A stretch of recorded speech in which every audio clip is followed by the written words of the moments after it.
ओम सं शनैश्चराय नमः। प्रिय भक्तों, शनिवार का दिन कर्म फलदाता श्री शनिदेव महाराज को समर्पित है।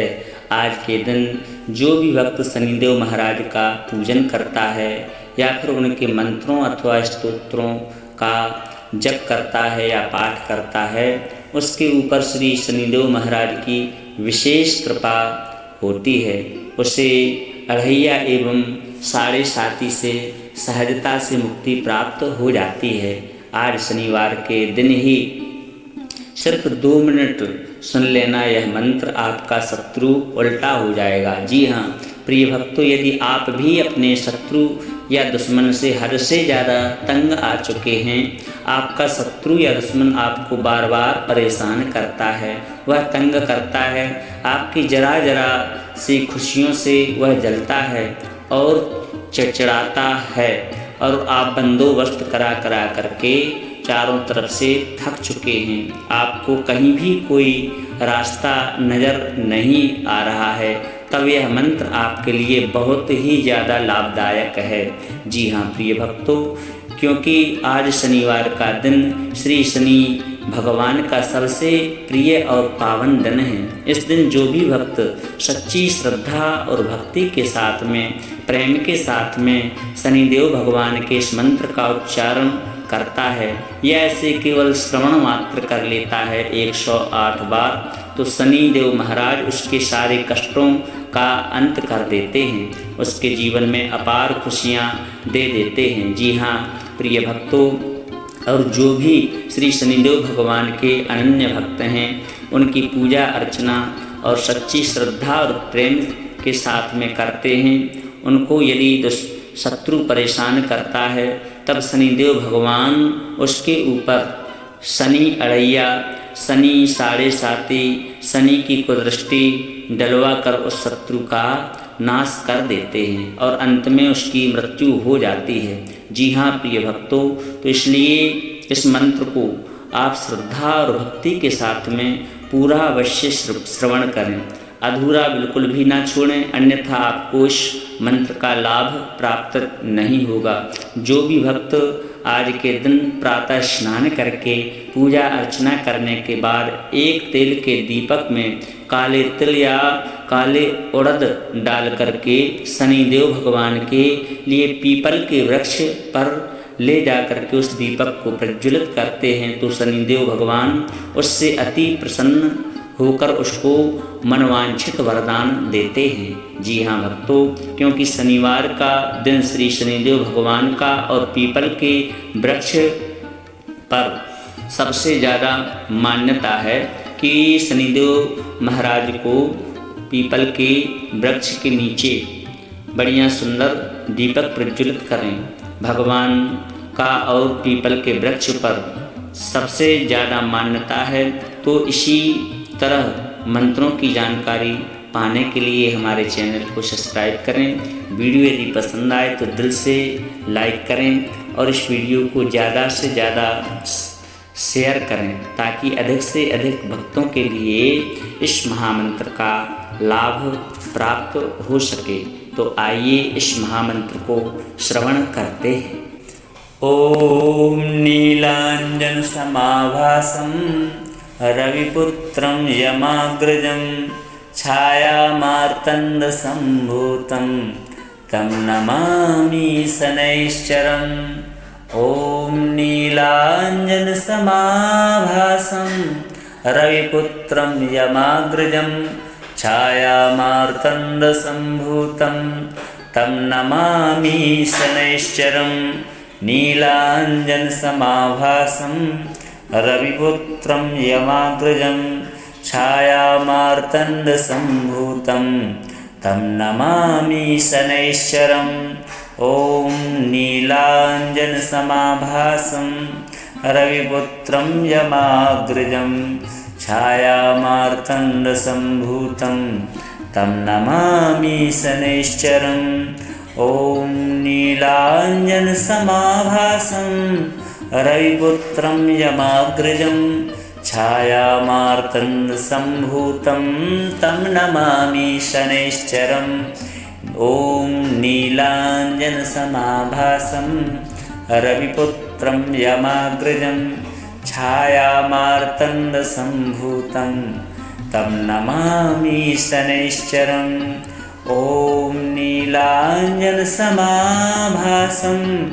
रविपुत्रं यमाग्रजं छायामार्तण्डसम्भूतं तं नमामि शनैश्चरम्। ॐ नीलाञ्जनसमाभासं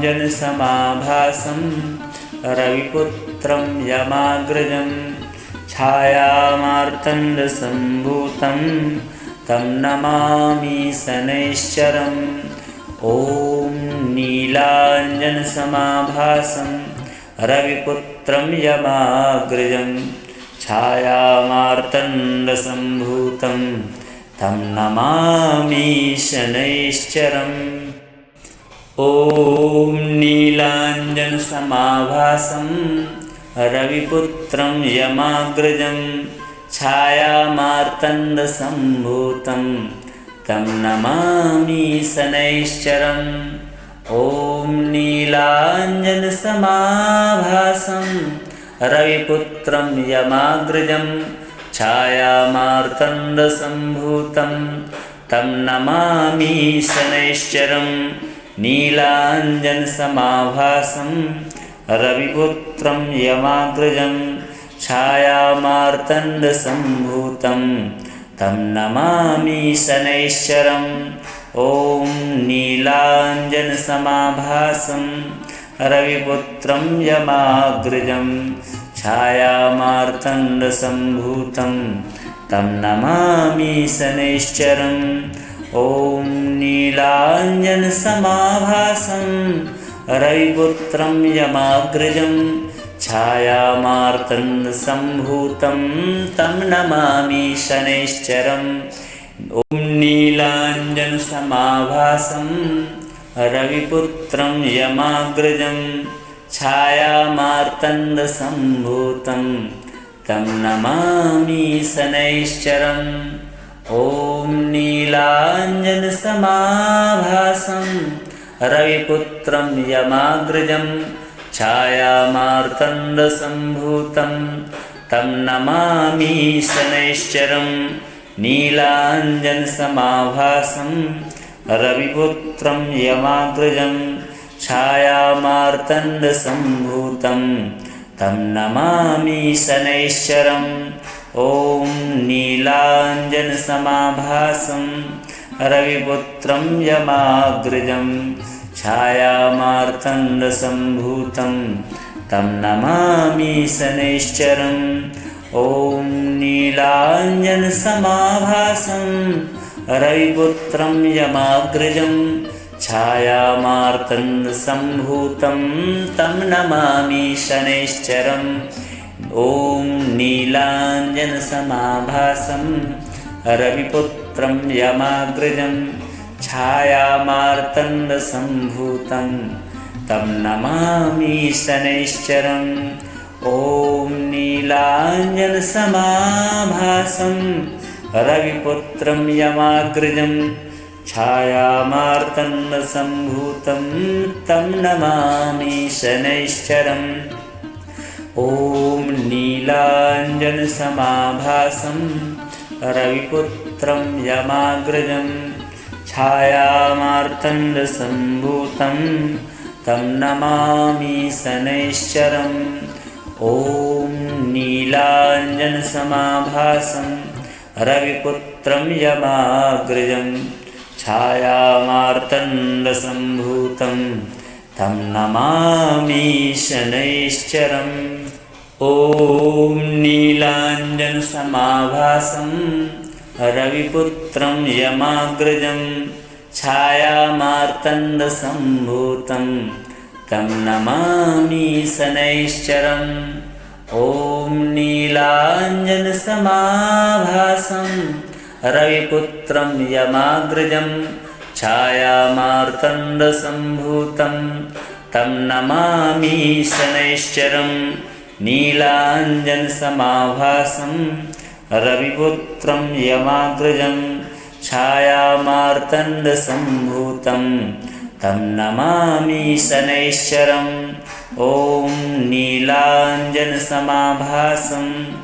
रविपुत्रं यमाग्रजं छायामार्तण्डसम्भूतं तं नमामि शनैश्चरम्। ॐ नीलाञ्जनसमाभासं रविपुत्रं यमाग्रजं छायामार्तण्डसम्भूतं तं नमामि शनैश्चरम्। नीलाञ्जनसमाभासं रविपुत्रं यमाग्रजं छायामार्तण्डसम्भूतं तं नमामि शनैश्चरम्। ॐ नीलाञ्जनसमाभासं रविपुत्रं यमाग्रजं छायामार्तण्डसम्भूतं तं नमामि शनैश्चरम्। नीलाञ्जनसमाभासं रविपुत्रं यमाग्रजं छायामार्तण्डसम्भूतं तं नमामि शनैश्चरम्। ॐ नीलाञ्जनसमाभासं रविपुत्रं यमाग्रजं छायामार्तण्डसम्भूतं तं नमामि शनैश्चरम्। ॐ नीलाञ्जनसमाभासं रविपुत्रं यमाग्रजं छायामार्तण्डसम्भूतं तं नमामि शनैश्चरम्। ॐ नीलाञ्जनसमाभासं रविपुत्रं यमाग्रजं छायामार्तण्डसम्भूतं तं नमामि शनैश्चरम्। ॐ नीलाञ्जनसमाभासं रविपुत्रं यमाग्रजं छायामार्तण्डसम्भूतं तं नमामि शनैश्चरम्। ॐ नीलाञ्जनसमाभासं रविपुत्रं यमाग्रजं छायामार्तण्डसम्भूतं तं नमामि शनैश्चरम्। ॐ नीलाञ्जनसमाभासं रविपुत्रं यमाग्रजं छायामार्तण्डसम्भूतं तं नमामि शनैश्चरम्। ॐ नीलाञ्जनसमाभासं रविपुत्रं यमाग्रजं छायामार्तण्डसम्भूतं तं नमामि शनैश्चरम्। ॐ नीलाञ्जनसमाभासं रविपुत्रं यमाग्रजं छायामार्तण्डसम्भूतं तं नमामि शनैश्चरम्। नीलाञ्जनसमाभासं रविपुत्रं यमाग्रजं छायामार्तण्डसम्भूतं तं नमामि शनैश्चरम्। ॐ नीलाञ्जनसमाभासं रविपुत्रं यमाग्रजं छायामार्तण्डसम्भूतं तं नमामि शनैश्चरम्। ॐ नीलाञ्जनसमाभासं रविपुत्रं यमाग्रजं छायामार्तण्डसम्भूतं तं नमामि शनैश्चरम्। नीलाञ्जनसमाभासं रविपुत्रं यमाग्रजं छायामार्तण्डसम्भूतं तं नमामि शनैश्चरम्। ॐ नीलाञ्जनसमाभासं रविपुत्रं यमाग्रजं छायामार्तण्डसम्भूतं तं नमामि शनैश्चरम्। नीलाञ्जनसमाभासं रविपुत्रं यमाग्रजं छायामार्तण्डसम्भूतं तं नमामि शनैश्चरम्। ॐ नीलाञ्जनसमाभासं रविपुत्रं यमाग्रजं छायामार्तण्डसम्भूतं तं नमामि शनैश्चरम्। ॐ नीलाञ्जनसमाभासं रविपुत्रं यमाग्रजं छायामार्तण्डसम्भूतं तं नमामि शनैश्चरम्। ॐ नीलाञ्जनसमाभासं रविपुत्रं यमाग्रजं छायामार्तण्डसम्भूतं तं नमामि शनैश्चरम्। ॐ नीलाञ्जनसमाभासं रविपुत्रं यमाग्रजं छायामार्तण्डसम्भूतं तं नमामि शनैश्चरम्। ॐ नीलाञ्जनसमाभासं रविपुत्रं यमाग्रजं छायामार्तण्डसम्भूतं तं नमामि शनैश्चरम्। ॐ नीलाञ्जनसमाभासं रविपुत्रं यमाग्रजं छायामार्तण्डसम्भूतं तं नमामि शनैश्चरम्। ॐ नीलाञ्जनसमाभासं रविपुत्रं यमाग्रजं छायामार्तण्डसम्भूतं तं नमामि शनैश्चरम्। ॐ नीलाञ्जनसमाभासं रविपुत्रं यमाग्रजं छायामार्तण्डसम्भूतं तं नमामि शनैश्चरम्। नीलाञ्जनसमाभासं रविपुत्रं यमाग्रजं छायामार्तण्डसम्भूतं तं नमामि शनैश्चरम्। ॐ नीलाञ्जनसमाभासं रविपुत्रं यमाग्रजं छायामार्तण्डसम्भूतं तं नमामि शनैश्चरम्। ॐ नीलाञ्जनसमाभासं रविपुत्रं यमाग्रजं छायामार्तण्डसम्भूतं तं नमामि शनैश्चरम्। नीलाञ्जनसमाभासं रविपुत्रं यमाग्रजं छायामार्तण्डसम्भूतं तं नमामि शनैश्चरम्। ॐ नीलाञ्जनसमाभासं रविपुत्रं यमाग्रजं छायामार्तण्डसम्भूतं तं नमामि शनैश्चरम्। नीलाञ्जनसमाभासं रविपुत्रं यमाग्रजं छायामार्तण्डसम्भूतं तं नमामि शनैश्चरम्। ॐ नीलाञ्जनसमाभासं रविपुत्रं यमाग्रजं छायामार्तण्डसम्भूतं तं नमामि शनैश्चरम्। ॐ नीलाञ्जनसमाभासं रविपुत्रं यमाग्रजं छायामार्तण्डसम्भूतं तं नमामि शनैश्चरम्। ॐ नीलाञ्जनसमाभासं रविपुत्रं यमाग्रजं छायामार्तण्डसम्भूतं तं नमामि शनैश्चरम्। ॐ नीलाञ्जनसमाभासं रविपुत्रं यमाग्रजं छायामार्तण्डसम्भूतं तं नमामि शनैश्चरम्। ॐ नीलाञ्जनसमाभासं रविपुत्रं यमाग्रजं छायामार्तण्डसम्भूतं तं नमामि शनैश्चरम्। ॐ नीलाञ्जनसमाभासं रविपुत्रं यमाग्रजं छायामार्तण्डसम्भूतं तं नमामि शनैश्चरम्। ॐ नीलाञ्जनसमाभासं रविपुत्रं यमाग्रजं छायामार्तण्डसम्भूतं तं नमामि शनैश्चरम्। ॐ नीलाञ्जनसमाभासं रविपुत्रं यमाग्रजं छायामार्तण्डसम्भूतं तं नमामि शनैश्चरम्। नीलाञ्जनसमाभासं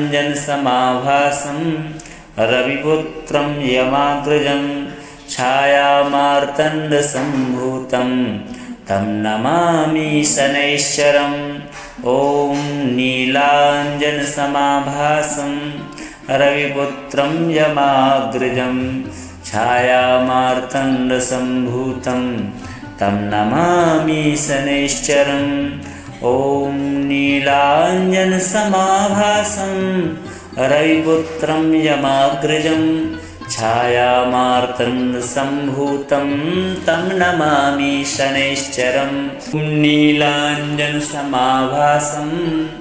रविपुत्रं यमाग्रजं छायामार्तण्डसम्भूतं तं नमामि शनैश्चरम्। ॐ नीलाञ्जनसमाभासं रविपुत्रं यमाग्रजं छायामार्तण्डसम्भूतं तं नमामि शनैश्चरम्। नीलाञ्जनसमाभासं रविपुत्रं यमाग्रजं छायामार्तण्डसम्भूतं तं नमामि शनैश्चरम्। ॐ नीलाञ्जनसमाभासं रविपुत्रं यमाग्रजं छायामार्तण्डसम्भूतं तं नमामि शनैश्चरम्। ॐ नीलाञ्जनसमाभासं रविपुत्रं यमाग्रजं छायामार्तण्डसम्भूतं तं नमामि शनैश्चरम्। ॐ नीलाञ्जनसमाभासं रविपुत्रं यमाग्रजं छायामार्तण्डसम्भूतं तं नमामि शनैश्चरम्। ॐ नीलाञ्जनसमाभासं रविपुत्रं यमाग्रजं छायामार्तण्डसम्भूतं तं नमामि शनैश्चरम्। ॐ नीलाञ्जनसमाभासं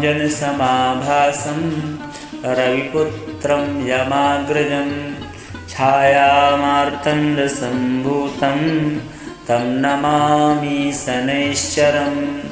ॐ नीलाञ्जनसमाभासं रविपुत्रं यमाग्रजं छायामार्तण्डसम्भूतं तं नमामि शनैश्चरम्। ॐ नीलाञ्जनसमाभासं रविपुत्रं यमाग्रजं छायामार्तण्डसम्भूतं तं नमामि शनैश्चरम्।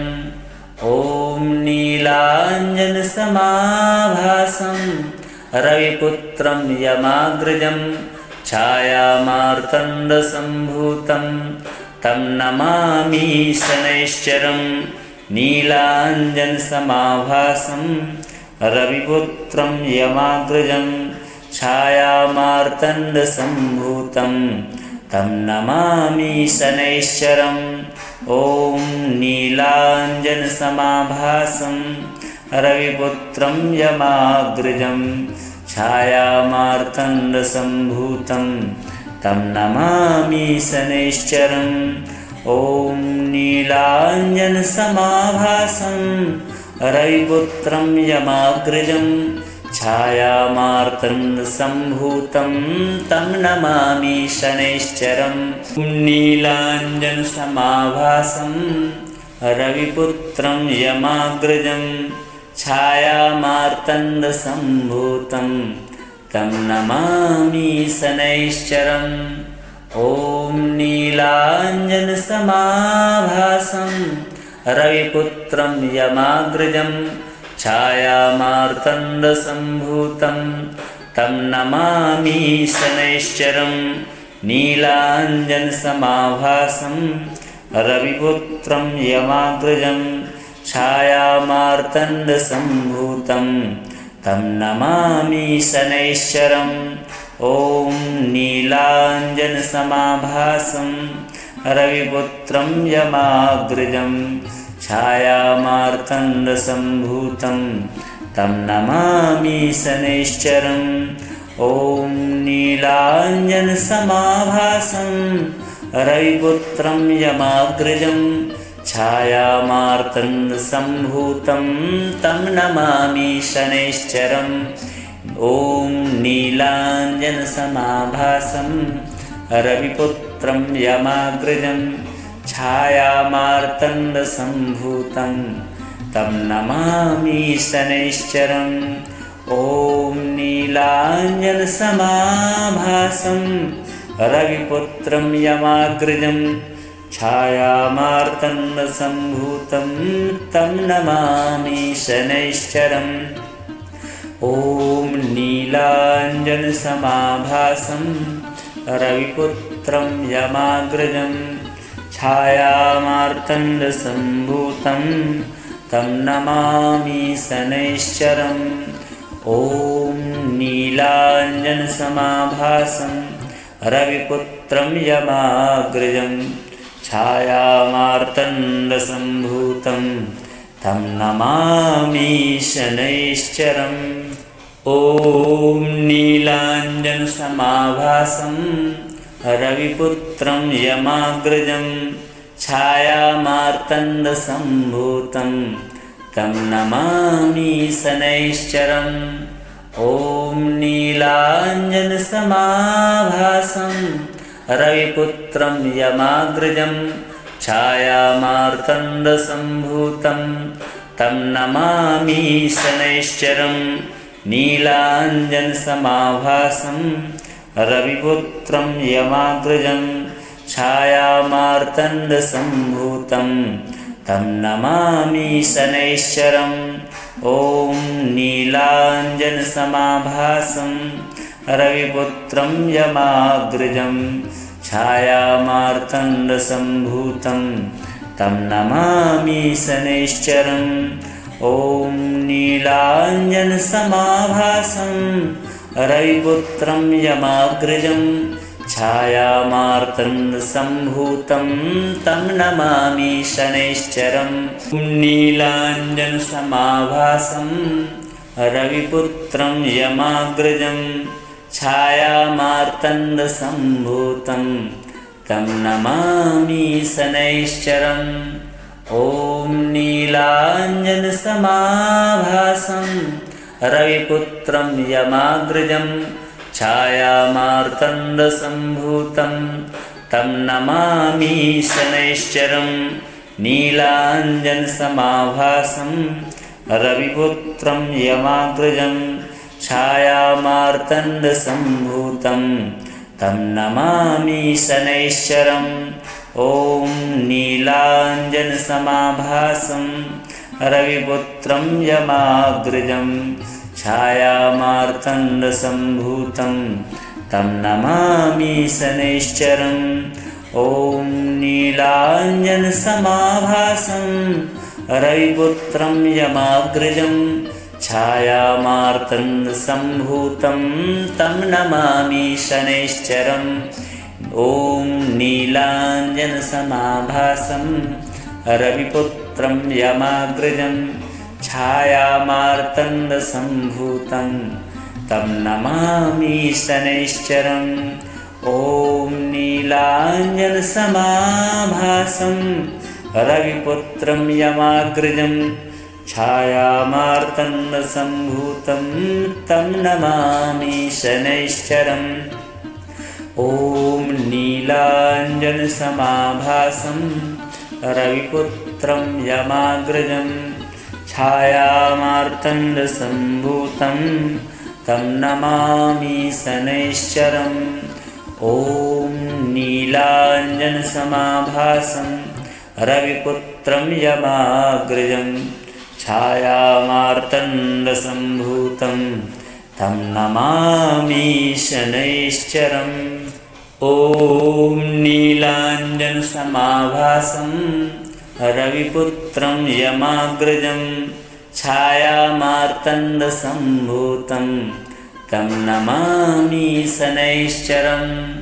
ॐ नीलाञ्जनसमाभासं रविपुत्रं यमाग्रजं छायामार्तण्डसम्भूतं तं नमामि शनैश्चरम्। नीलाञ्जनसमाभासं रविपुत्रं यमाग्रजं छायामार्तण्डसम्भूतं तं नमामि शनैश्चरम्।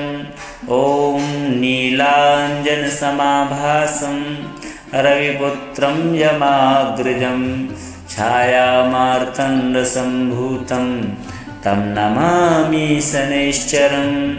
ॐ नीलाञ्जनसमाभासं रविपुत्रं यमाग्रजं छायामार्तण्डसम्भूतं तं नमामि शनैश्चरम्।